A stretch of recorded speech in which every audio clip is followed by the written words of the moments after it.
দেখতে পাচ্ছেন বদর পাশে আছে আমাদের বদর এআই টেকনিশিয়ান। আমরা দুইজন কিন্তু আজকে একসাথে বের হয়েছি। আমাদের সাথে বের হইছি আমরা। আমাদের সিমেন্ট নাইট্রোজেনের স্বল্পতার কারণে আমরা কিন্তু ফিল্ডে কাজ করতে পারতেছি না, তাই দুজন একসাথেই বের হয়েছে। আজকে বিকালটা ভালোই উপভোগ করতেছি একসাথেই। আপনারা দেখতে পাচ্ছেন আমাদের সহকর্মী এআই টেকনিশিয়ান বদরউদ্দিন। এই যে বাছুরটা দেখতে পাচ্ছেন, এটা কিন্তু তার হাতে কৃত্রিম প্রজনন করা বাছুর।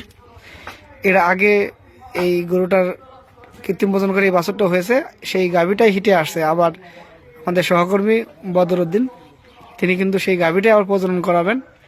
দেখতে পাচ্ছেন অনেক সুন্দর একটি বাছুর।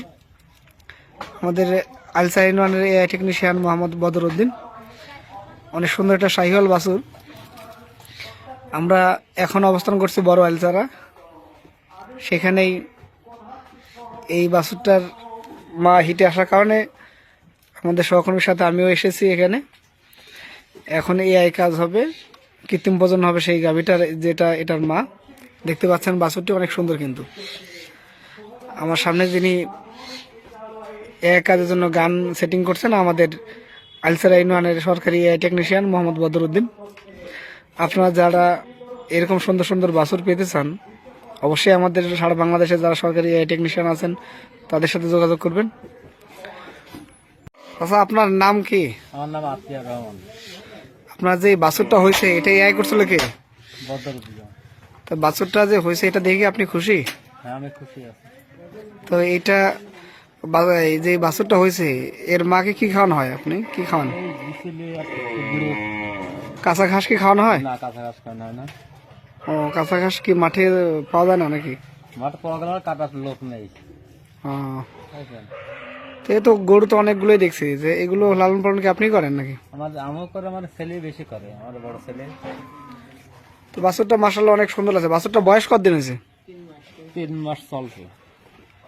ষাঁড় বাছুর। হ্যাঁ, 3 মাস চলে, 3 মাস পুজিনি। আপনারা দেখতে পাচ্ছেন আমাদের সহকর্মী বদরউদ্দিন এই গাভীটাই কৃত্রিম প্রজনন করাচ্ছেন, যেটার এর আগে বাছুর হয়েছে অনেক সুন্দর। খামারটা মোটামুটি অনেক পরিপাটি একটি খামার।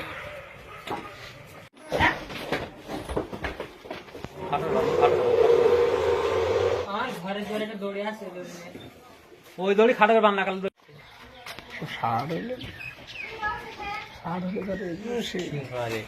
এলাকা মাথা যায় না।